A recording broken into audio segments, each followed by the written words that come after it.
Então, beleza. Então, todos concordaram com a gravação, estamos gravando, então, esse quarto momento síncrono da disciplina de matemática, referente ao segundo trimestre do nosso ano letivo de 2020, né, gente?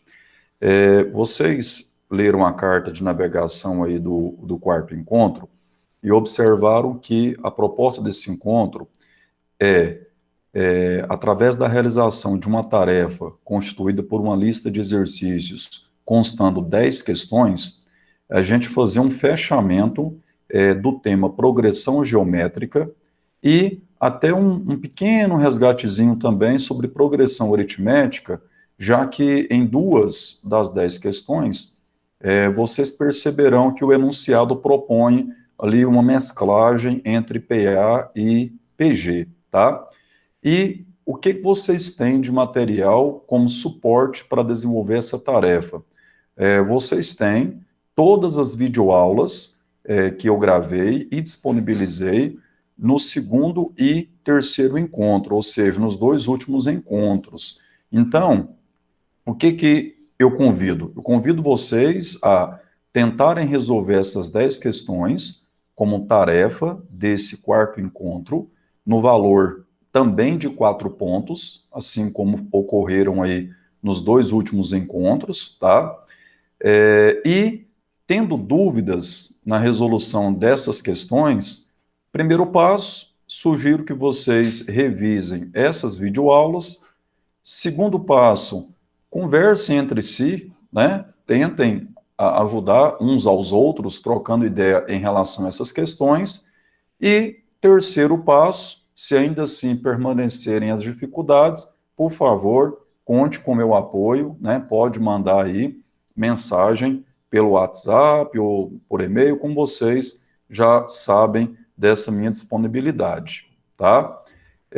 Nesse momento síncrono de agora, a proposta que está descrita lá na carta de navegação é que a gente apresente aqui a resolução das 4 questões da tarefa referente ao encontro passado, ao terceiro encontro, tá? Então, agora a gente vai abordar a resolução dessas 4 questões com o objetivo de que vocês possam tirar dúvidas, né?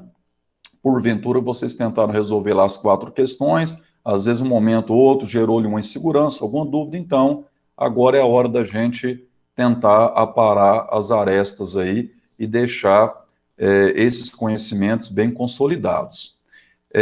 Ressalto o seguinte, vocês devem se lembrar que o nosso segundo e terceiro encontro ocorreram em dias consecutivos, né? Ocorreram lá numa quinta e sexta-feira. E aí, por conta disso, a tarefa do segundo encontro, vocês tinham 8 dias para desenvolver, então, naquele momento do terceiro encontro, na sexta-feira, eu não podia disponibilizar a resolução, o feedback da tarefa do segundo encontro, porque ainda estava dentro do prazo de envio. O que eu fiz, então, naquela ocasião? Ao montar a sala de aula, ao configurar o terceiro encontro, eu já disponibilizei lá as 4 videoaulas individuais para cada uma das 4 questões, só que naquela ocasião eu tive que deixar no modo oculto, tá? E agora já está disponibilizado. Então eu convido vocês a acessarem o terceiro encontro e logo abaixo ali da gravação do momento síncrono, vocês observarão lá os 4 links das videoaulas resolvendo então a tarefa do segundo encontro.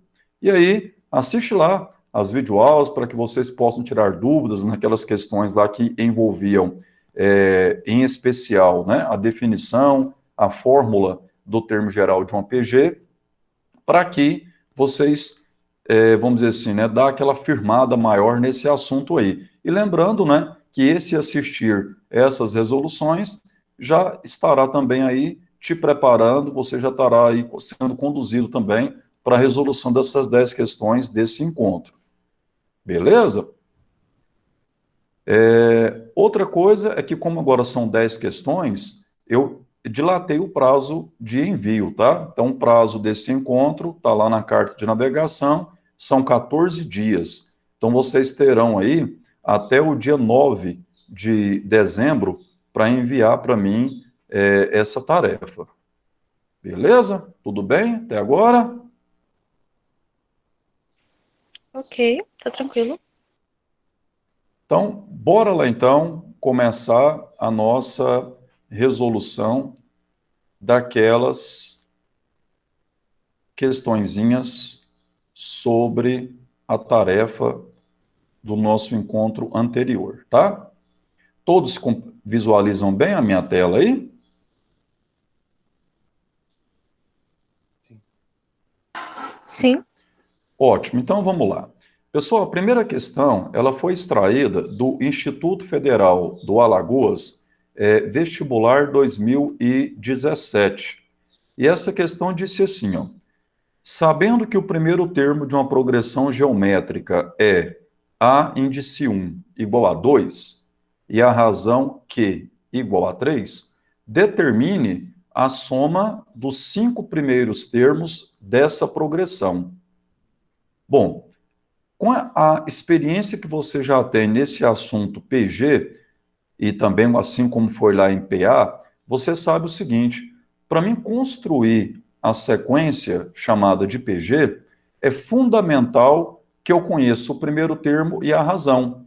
E isto foi dado aqui prontinho para nós, já diretamente no enunciado. Uma vez que eu tenho o primeiro termo e tenho a razão, lembre-se que essa razão é multiplicada no caso da PG. Então, para mim construir aqui os primeiros termos dessa PG, basta que eu escreva, então, o primeiro termo, e a partir dele eu vá multiplicando pela razão, que nesse caso é 3. Então, ó, 2 vezes 3, 6, vezes 3, 18, vezes 3, 54, vezes 3, 162, e assim segue, né? Bom, qual que é a proposta dessa questão? Que eu faça a soma dos 5 primeiros termos dessa PG. Como a quantidade de termos a ser somada é uma quantidade pequena, e os números aqui são relativamente pequenos, eu poderia buscar o gabarito dessa questão apenas somando mesmo, né? Parcela por parcela. Aqui não vai gerar maiores dificuldades. Mas, lembre-se, se essa quantidade de termos a ser somada é uma quantidade maior, 20, 30, 40 termos, somar parcela por parcela tornaria a situação antididática, né? Porque eu levaria muito tempo durante a prova. Então aí entra a importância de você recordar comigo aquela formulazinha que construímos no momento síncrono passado, que fala o seguinte, que a soma dos n primeiros termos de uma PG é igual ao primeiro termo vezes razão elevado ao número de termos somados, subtraído uma unidade, dividido pela razão menos 1.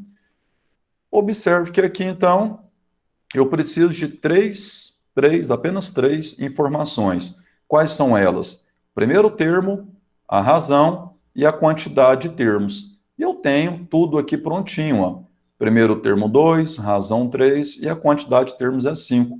Por esse motivo, substituindo essas informações nessa fórmula, a gente chega a essa estrutura. Como que eu calculo isso aqui, ó? Primeiro passo, calcula a potência, né? 3 elevado à quinta.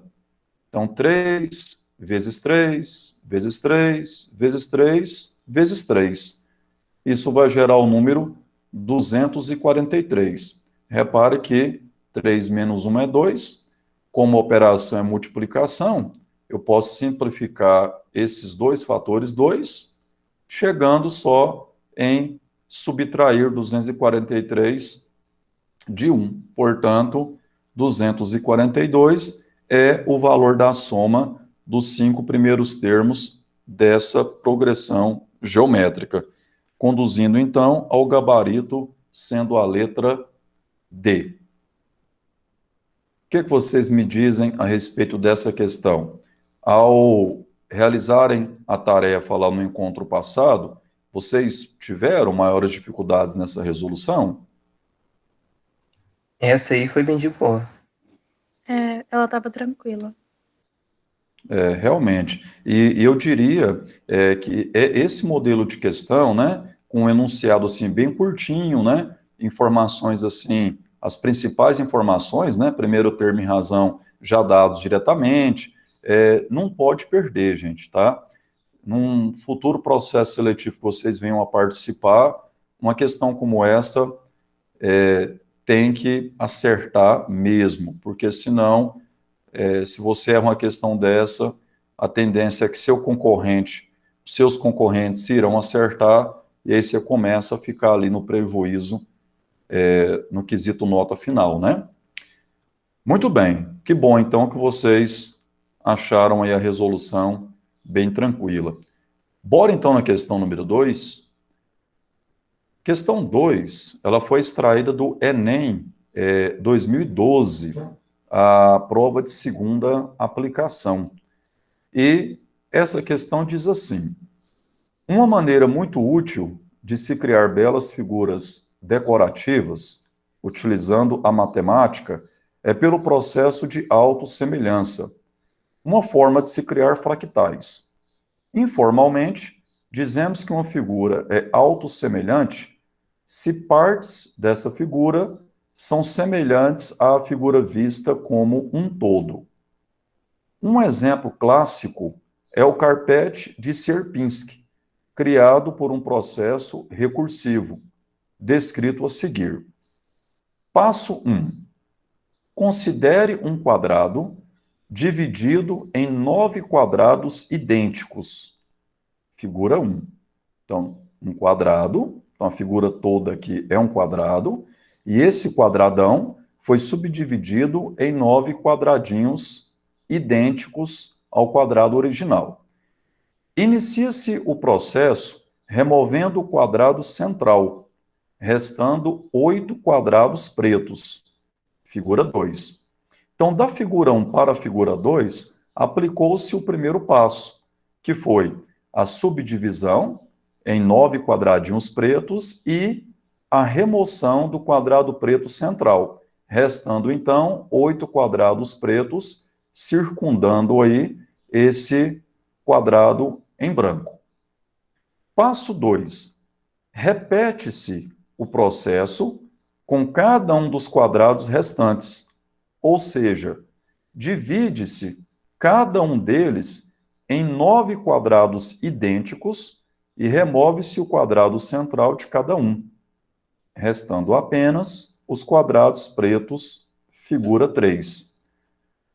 O que esse passo 2 quis dizer? Quis dizer o seguinte, ó, da figura 2 para a figura 3, repetiu-se a mesma lógica de construção da figura 1 para a figura 2. Que lógica foi essa? Olho para cada quadradinho desse, então aqui tem 8 quadradinhos no total, cada quadradinho desse aqui foi subdividido também em 9 quadradinhos menores pretos. E remove-se o quadradinho preto central. Então, olha esse cantinho aqui, ó. Nesse cantinho que eu estou circundando, então, aqui, eu estou passando aqui pelos 8 quadradinhos pretos que foram obtidos a partir deste quadrado preto, desse cantinho superior esquerdo. Bom, então significa o seguinte: esse quadradinho preto gerou outros 8 quadradinhos pretos menores que estão aqui. Esse quadrado preto também gerou aqui outros 8 quadradinhos pretos. Olha, presta atenção no que eu vou pronunciar agora. Quer dizer o seguinte: cada quadrado preto, dentre os 8 da figura 2, gerou 8 quadradinhos pretos menores na figura 3. Significa dizer que aqui, ó, terão 8 quadradinhos pretos, aqui também 8, também 8. Então, 8 vezes 8, olha o porquê do vezes, olha o porquê dessa multiplicação. Pela seguinte frase: cada quadrado preto da figura 2 gera 8 quadradinhos pretos da figura 3. Portanto, como aqui são 8 quadrados pretos, então eu terei aqui um total de 8 vezes 8, portanto, aqui existe um total de 64 quadradinhos pretos, ainda menores do que os que eu tinha na figura 2. E o passo 3 fala assim, ó, repete-se o passo 2. Ou seja, a ideia do passo 3 é que a gente cria aqui uma figura 4, repetindo a mesma lógica de construção que foi realizada no passo 1 e no passo 2. Ou seja, cada quadradinho preto deste aqui será subdividido em 9 quadradinhos pretos menores ainda, e o quadradinho central será removido. Ou seja, a frase, cada um dos 64 quadradinhos pretos aqui irão produzir outros 8 quadradinhos pretos ainda mais pequenininhos. E aí, essa interpretação era crucial para você gabaritar a questão, porque olha o que a questão solicita de nós. Admita que esse processo seja executado, ó, pelas 3 vezes. Passo 1, 2 e o passo 3, que a gente acabou de raciocinar. Ou seja, divide-se cada um dos quadrados pretos da figura 3 em 9 quadrados idênticos e remove-se o quadrado central de cada um deles. O número de quadrados pretos restantes nesse momento é. Então, o que nós temos? No passo 1, 8 quadrados pretos, que é o que está representado na figura 2. No passo 2, temos 8 vezes 8, 64 quadradinhos pretos que estão lá representados na figura 3. E na hora que eu realizar o passo 3, como cada um daqueles 64 quadradinhos pretos irão gerar outros 8 quadradinhos pretos mais pequenininhos ainda, então nós teremos, na suposta figura 4, um total de 64 vezes 8, portanto, 512 quadradinhos pretos no total ao final desse raciocínio aplicado por 3 vezes. Por isso, o gabarito da questão é a letra B.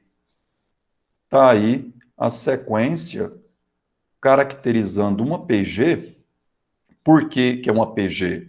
Porque a partir do primeiro termo 8, eu estou obtendo os demais termos pelo processo da multiplicação por um número fixado, que nesse caso é 8 também. Ou seja, a gente tem uma PG de primeiro termo 8 e razão também 8. 8 vezes 8, 64. 64 vezes 8, 512. E assim, eu poderia continuar a multiplicação por 8 e obtendo a quantidade de quadradinhos pretos em quarto passo, quinto passo, sexto passo, e assim sucessivamente. O que vocês me dizem a respeito do nível de dificuldade que tiveram ao tentar resolver essa questão? Eu fui muito, tipo, eu pensei que tinha que aplicar a fórmula, eu quebrei muito a minha cabeça achando que tinha que colocar a fórmula. E não Entendi. coloquei, eu fui vendo que, mas eu pensei, no começo, que só, tipo, 8 ao cubo dava. Nas 3 primeiras tentativas, porque ele ia repetir 3 vezes, então 8 ao cubo, 512. Só que eu fiquei Ótimo. colocar na fórmula e perdi muito tempo com isso.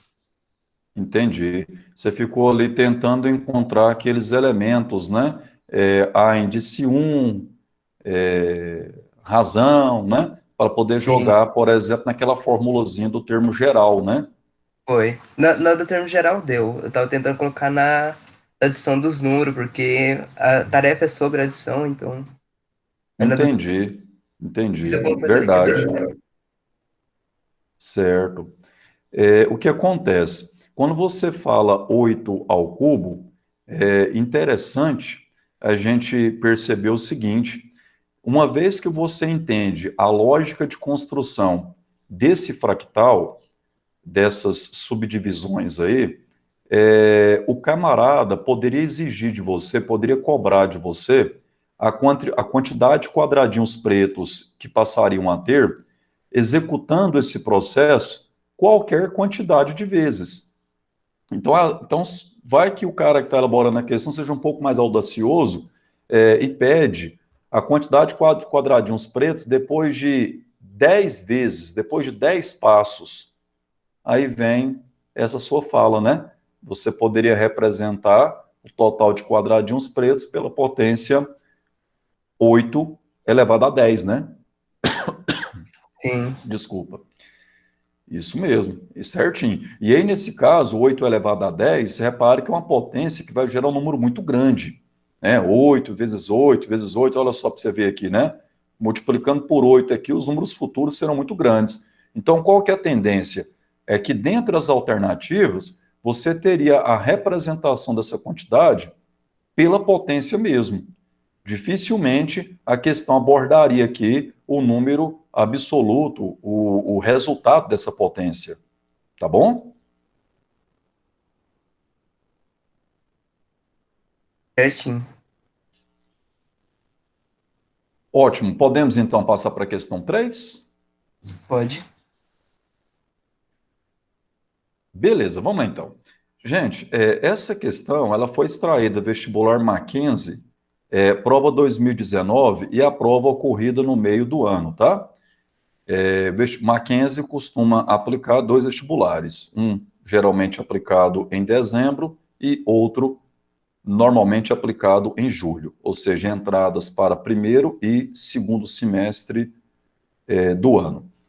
Bom, essa questão também é um enunciado bem sucinto, ó, bem curtinho. A soma dos 10 primeiros termos de ordem ímpar da sequência A índice 1, A índice 2, A índice 3, em que A índice n é igual a 2 elevado a 3 vezes n, é igual a... Bom, interpretações dessa questão. Atente-se a isso aqui, ó. O objetivo da questão é que eu calcule a soma dos 10 primeiros termos de ordem ímpar. Turma, ordem quer dizer posição.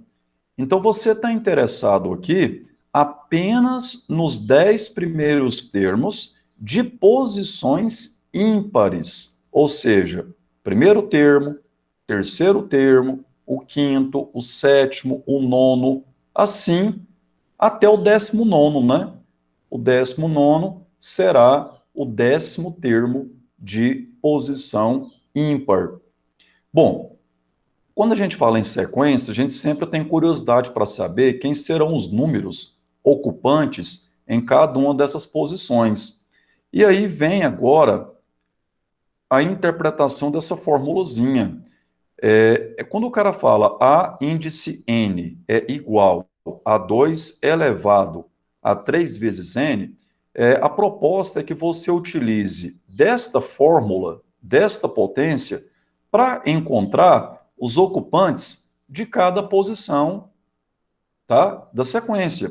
Então, como eu estou interessado só em posições ímpares, então, o primeiro termo, eu vou trocar, então, o n por 1, e aí, 3 vezes 1 é 3, 2 ao cubo é 8. Então, o primeiro termo dessa sequência é 8. Como eu só estou interessado em posições ímpares, então vamos lá. Terceiro termo. Então, o terceiro termo, substitui o n por 3, 3 vezes 3, 9, 2 elevado a 9, 512. Quarto termo não me interessa, vou para o quinto termo, 2 elevado a 15, que já gera um resultado aí relativamente grande, né? 32.768. Bom, gente, para gabaritar essa questão de forma ágil, olha o que o candidato deveria estar atento na hora da prova. Primeiro detalhe fala em sequência. Os dois principais modelos de sequência estudados a nível de ensino médio são progressão aritmética e progressão geométrica. Quando estudamos progressão geométrica, lá criamos aquela formulazinha do termo geral, A índice 1 vezes Q elevado a n-1. Observe que se a fórmula geral para escrever os termos dessa sequência é a potência 2 elevado a 3n, gente, então isso aqui, ó, tá com a carinha daquele termo geral, porque lá na fórmula do termo geral, eu lembro que tem lá aquele tal de Q elevado a n-1. Ou seja, o candidato esperto, ele bateria o olho aqui, já falava, já pensaria, rapaz, então, essa sequência é uma PG. Observe que chegar a essa conclusão ficava ali de responsabilidade do candidato mesmo, porque o enunciado da questão não fala abertamente que a sequência é uma PG. Fala de sequência. E aí, eu, enquanto candidato, se estou atento aos conteúdos PG, PA, eu olharia para cá, lembraria lá que a forma do termo geral tem aquela potência e tal. Então, isso aqui me levaria a entender que trata-se de uma PG. Então, o que ele quer como objetivo? Que eu faça a soma, dos 10 primeiros termos de ordem ímpar. Bom, nesse caso, ó, somar um por um, tô fora, né? Porque olha o tamanho já do quinto termo. Imagina, então, o tamanho do 19º termo, que seria lá o último, né, dos 10 primeiros termos de ordem ímpar. Se você trocar o n aqui por 19, ó, 3 vezes 19, 57. Então, a potência gigante, 2 elevado a 57. Então, somar um por um, tô fora. Não é à toa que as alternativas não apresentam para mim o valor absoluto, o valor real, vamos dizer assim. Apenas deixou estruturado o valor dessa soma. E aí, eu quero chamar a sua atenção para o seguinte: mesmo que o candidato não se atentasse que isso aqui é uma PG, ao escrever pelo menos os 3 primeiros termos, ele poderia verificar isso aqui, galerinha, ó. Vamos levar ao pé da letra a definição de PG. O que é uma PG? Uma sequência numérica onde o quociente da divisão de um certo termo pelo seu imediato antecessor tem que se manter constante. Ou seja, esse termo dividido pelo primeiro, olha lá, peguei em potência 2 elevado a 9, dividido por 2 elevado ao cubo. Ó, isso tem que gerar um resultado igual ao terceiro termo, estou falando terceiro termo, olhando aqui, tá? Mas a gente sabe que, na verdade, olhando na sequência lá, é o quinto termo. Então, o quinto termo, quando dividido pelo terceiro aqui, tem que gerar o mesmo quociente daquela divisão anterior. E realmente gera, ó, divisão de potências de mesma base. Conservar a base, subtrai os expoentes, 9 menos 3, ou 15 menos 9, 6. Então, 2 elevado a 6 é a razão dessa PG. Tá? Então, mesmo que o candidato não tinha se atentado que isso aqui é uma PG, ele poderia escrever os primeiros termos, fazer esses quocientes e verificar se os quocientes eram iguais. Se verificou que são iguais, então caracteriza, sim, a construção de uma progressão geométrica. Muito bem. E aí, então, qual que é a ideia? Somar os 10 primeiros termos de uma progressão geométrica. Aí vem, de novo, aquela formulazinha. Então, aplicando nessa formulazinha, ó, primeiro termo é 8, né? A razão, então, é 2 elevado a 6, e a quantidade de termos que eu quero somar, 10. Então, vai entrar 2 elevado a 6 aqui, 10 onde tem n, e 8 onde é o A1. Portanto, eu tenho essa estrutura numérica, ó. Atente a isso aqui, ó. Precisei desse parênteses para dizer que quem está elevado a 10 era toda a potência, né? 2 elevado a 6. E nessa estrutura, através de propriedades de potências, a gente pode conservar a base e multiplicar os expoentes. Então, 2 elevado a 60, aqui então é 64, 2 elevado a 6, 2 vezes 2 vezes 2, por 6 vezes você vai chegar em 64, menos 1, 63, conduzindo então para a letra A como sendo o gabarito da questão. Turma, atente-se para o seguinte detalhe. Como trata-se de uma questão objetiva, múltipla escolha, dava para gabaritar essa questão, gente, na hora de uma prova, em menos de 1 minuto. Muito rápido. Bastaria o seguinte: olhou para essa formulazinha no termo geral, identifico que trata-se de uma modelagem de PG. Falou para mim somar 10 primeiros termos de uma PG, lembro desta fórmula. Lembrei desta fórmula, eu olho para as alternativas e percebo que esse bloco aqui, ó, é igualzinho em todas as alternativas. O que difere uma alternativa da outra é apenas esse multiplicador. E quem é esse multiplicador na fórmula? O primeiro termo. Então, bastaria eu conhecer o primeiro termo daquela sequência, sendo 8, eu já conduziria para a letra A como gabarito da questão, sem que fosse necessário esse detalhamento oficial que eu fiz aqui, ó. Eu detalhei aqui a resolução, naquele âmbito, né? Eu, enquanto professor, eu preciso te conduzir aí a resolução legítima, vamos dizer assim, né? Até porque vai que aparece um modelo de questão semelhante a esse numa prova aberta, numa prova discursiva, por exemplo, né? Então, a gente teria que saber fazer, aplicar os métodos, os passos matemáticos na resolução. Mas sempre fica aquela dica: prova de múltipla escolha, prova objetiva, muitas vezes a maneira com que as alternativas são apresentadas, a maneira com que o enunciado é conduzido, eu posso me aproveitar de alguns detalhes e tentar ser mais rápido na resolução, tá? Então fica aí essa dica dessa resolução. E compartilha comigo aí, fala para mim o que vocês acharam dessa questão quando tentaram lá resolver enquanto tarefa. Pra mim ela foi tranquila. Eu achei meio complicadinho no começo, mas eu fui pesquisar um pouquinho, depois eu fui ver como fazer. Certo. Muito bom. Se você vai para resolver ela, né, legitimamente aplicando a fórmula, o que acontece? Às vezes fica uma duvidazinha, né, como que brotou 2 elevado a 60, né?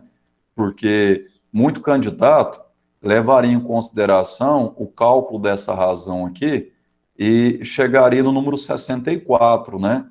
E aí talvez teria dificuldade em enxergar o número 64 escrito nesse formato de 2 elevado a 6. Isso poderia atrapalhar um pouquinho na identificação da alternativa.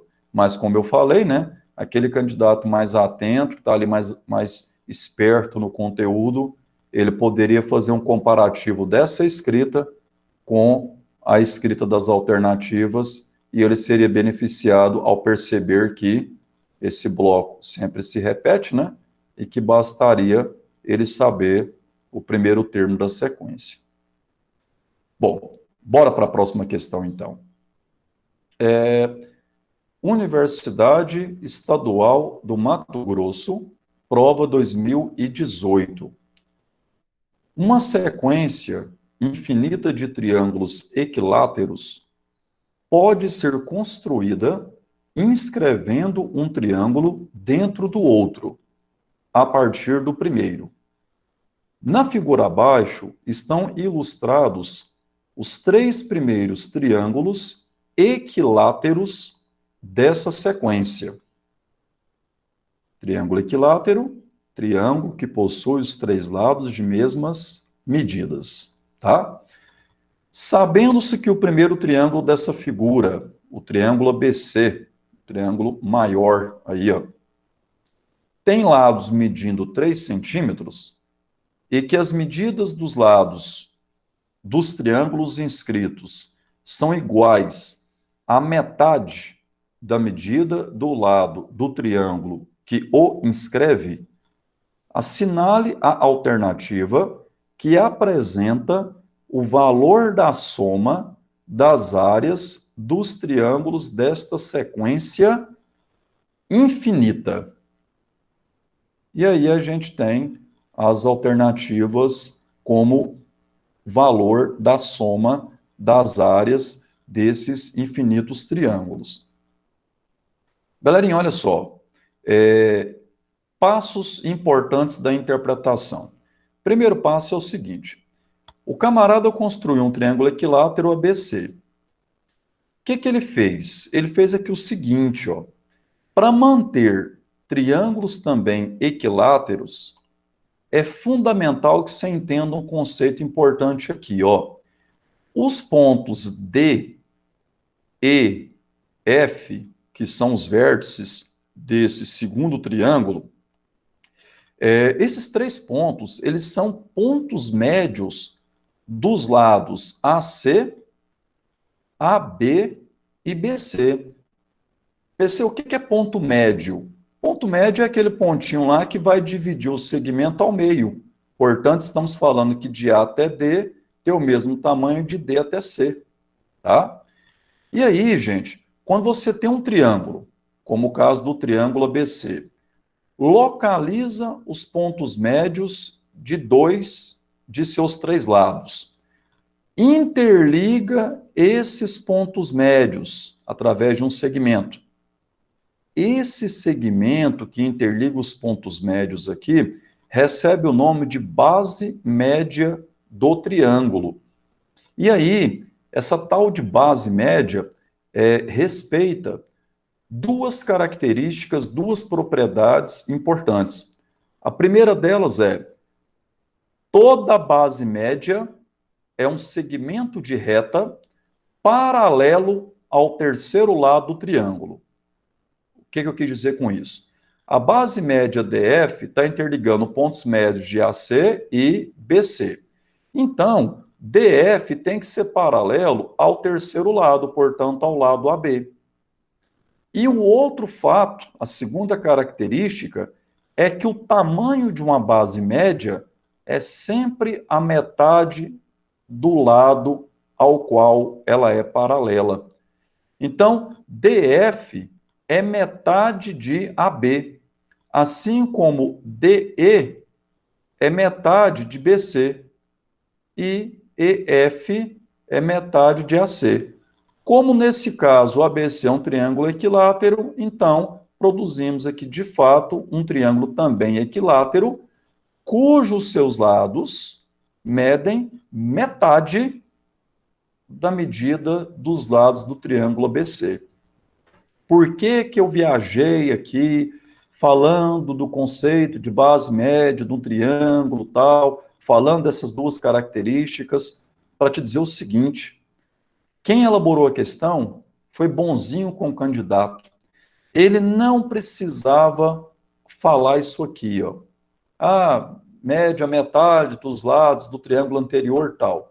Ele poderia deixar isso aqui subentendendo que o candidato tem que saber esse conceito de base média e, portanto, cabe ao candidato chegar à conclusão de que as medidas dos lados desse segundo triângulo são metade das medidas dos lados do triângulo inicial, tá? Então, tá bom.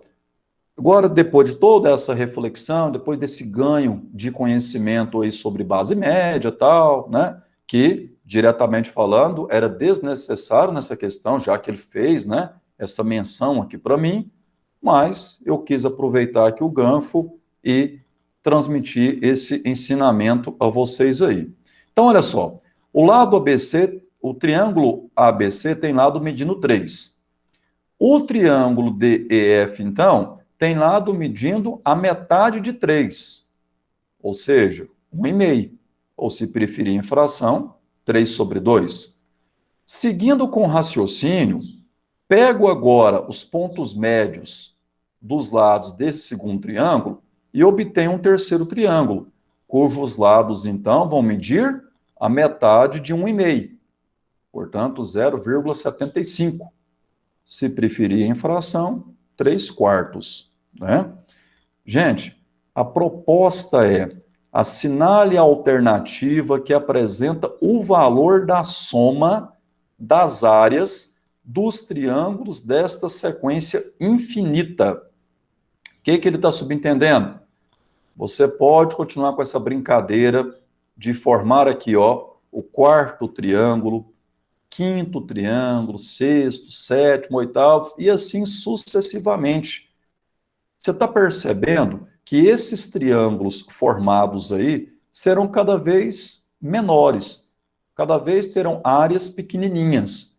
Daqui a pouco, para enxergar um triângulozinho lá, o 10º, 20º triângulo, de repente eu teria que dar um zoom, né, na tela aí, né, usar um microscópio para poder enxergar lá aquele triângulozinho pequenininho. Então o cara quer que você faça o quê? A soma das áreas desses infinitos triângulos, lembrando um fator importantíssimo, é que as áreas desses triângulos serão cada vez menores.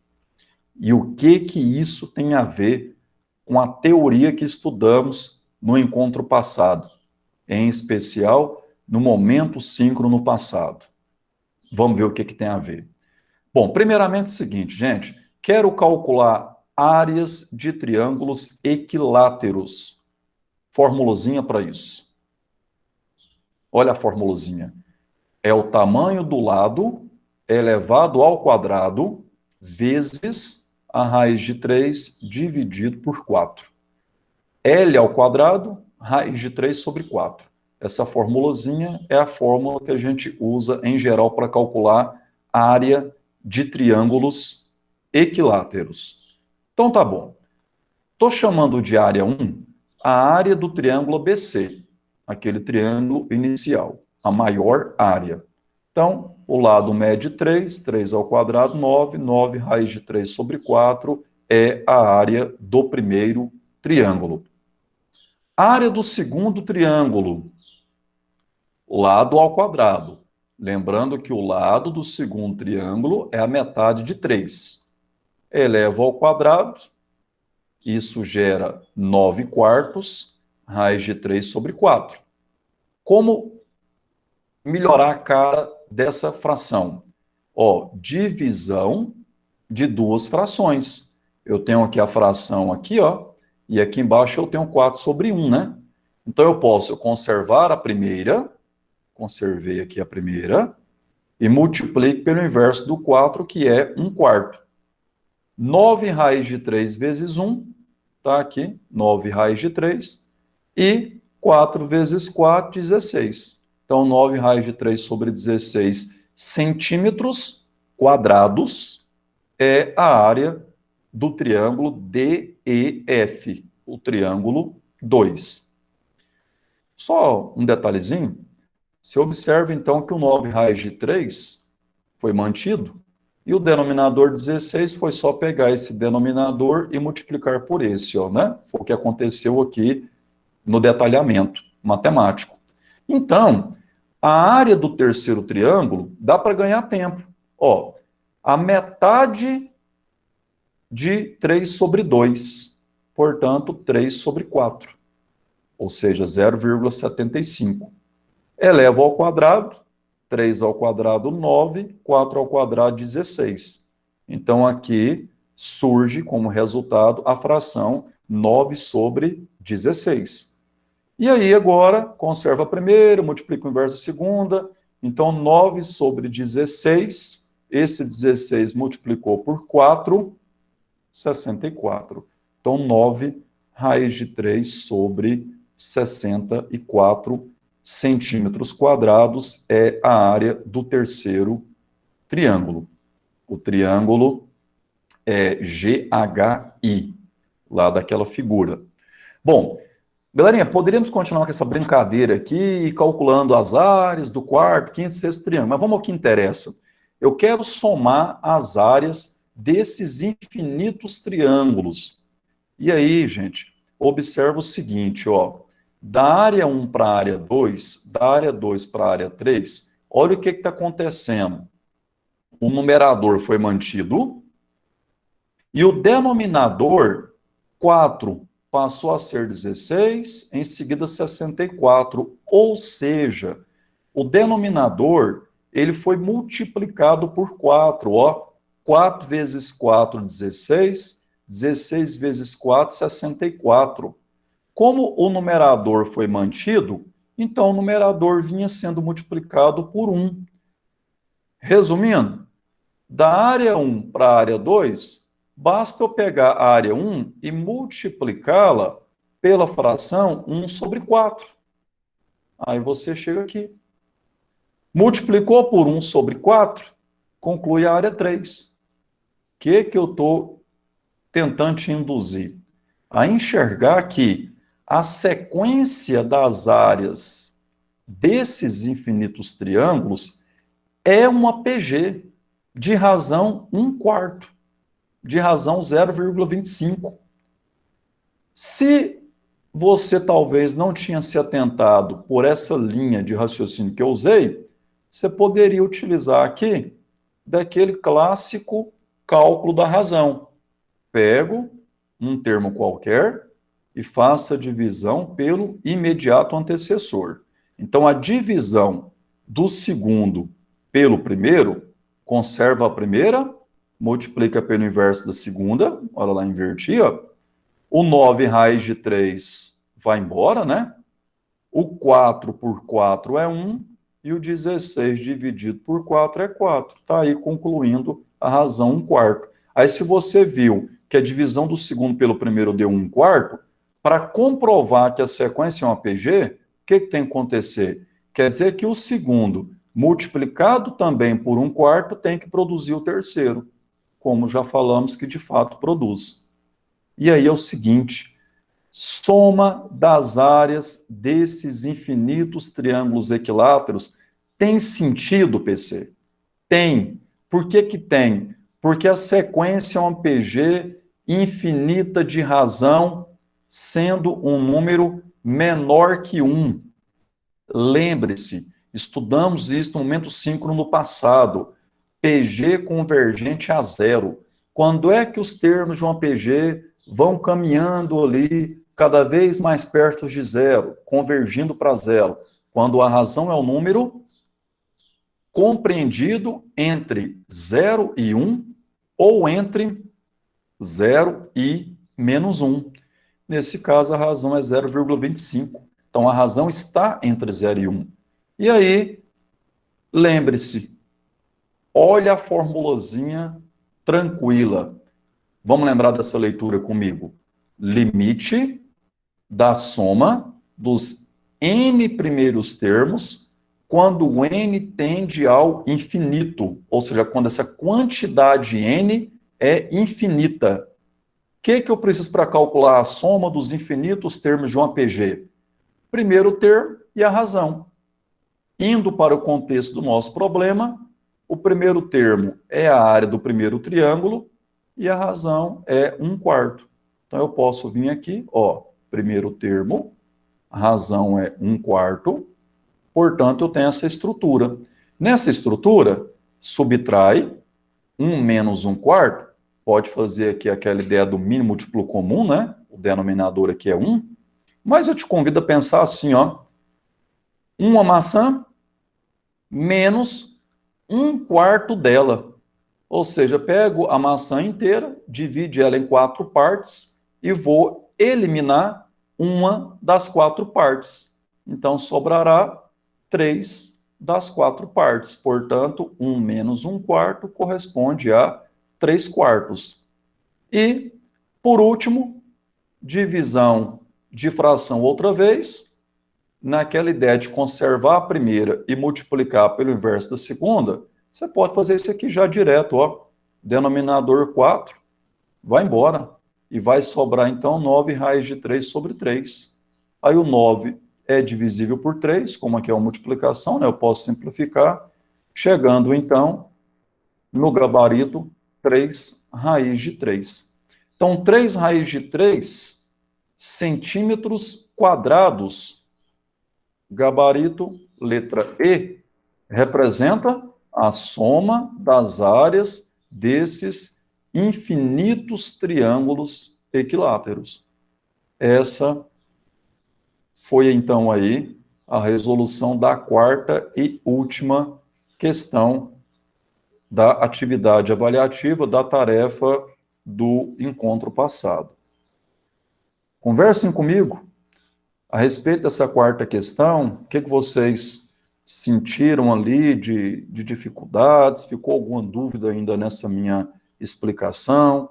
Fica à vontade.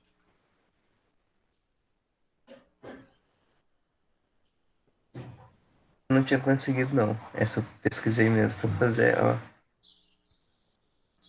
Que eu não consegui nada praticamente nela. Não soube interpretar direito. Entendi. E assim, agora, depois de toda essa explicação, né, de todos esses detalhamentos, melhorou um pouco o entendimento? Melhorou bastante, bastante. Tem alguma parte, Henrique, que você gostaria que eu frisasse na explicação? Ou ficou tudo bem compreendido? Não, deu pra entender direitinho, que eu realmente não tava entendendo o que era pra usar a informação, não consegui achar a informação, então eu não consegui juntar pra colocar numa fórmula e responder. Certo.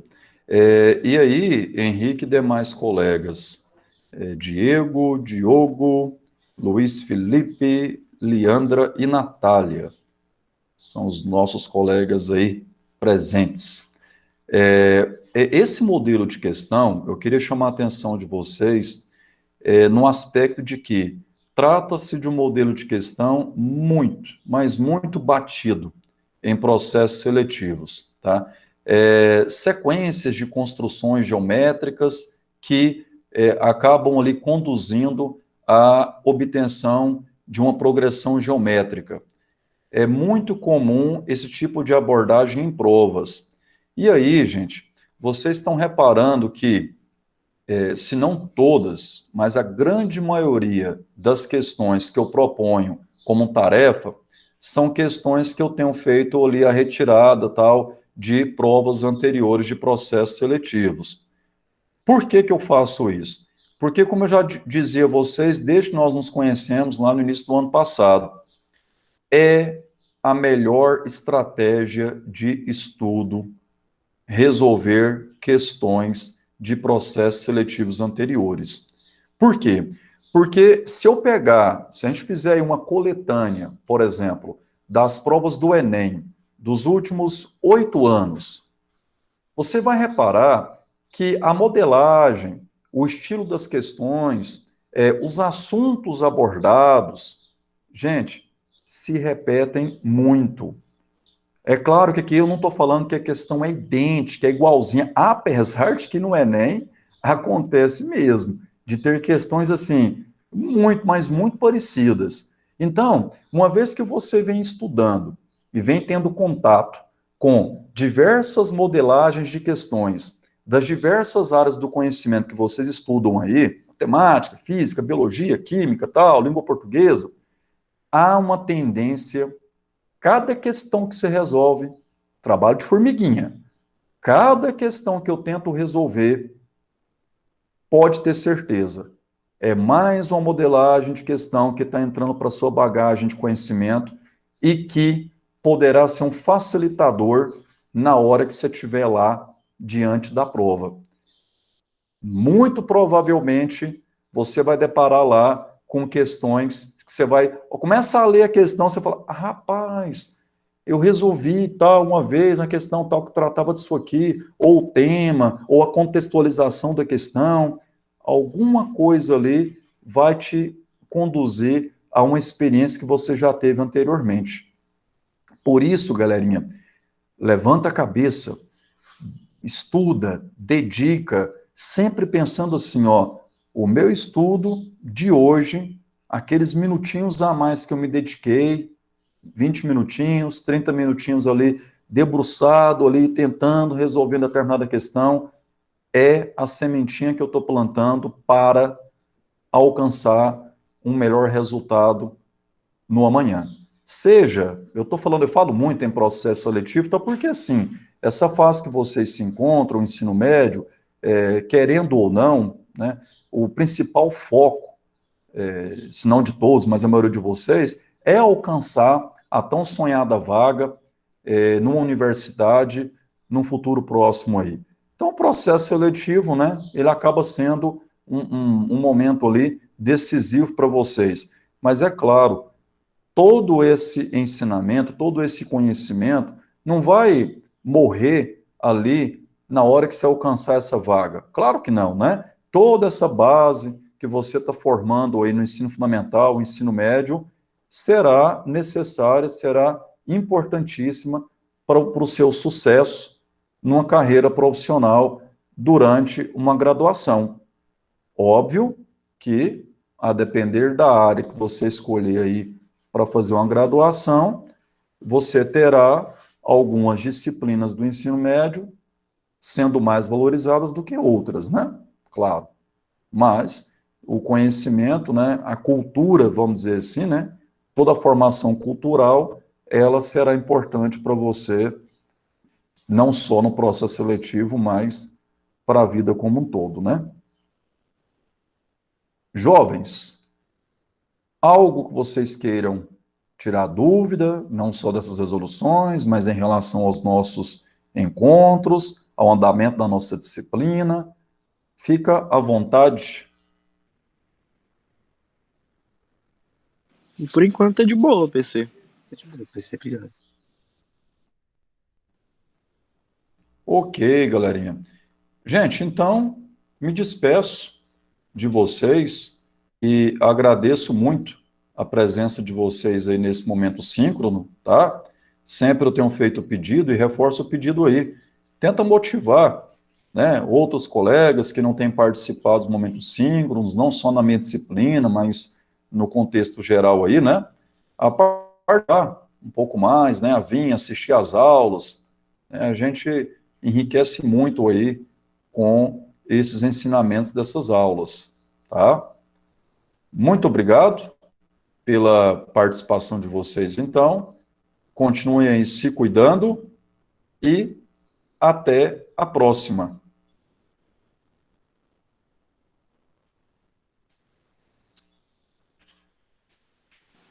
Falou, PC, até mais. Boa Até, semana. boa você. semana. Obrigado. Até, PC. Tchau, tchau. Até, abraço. Abraço.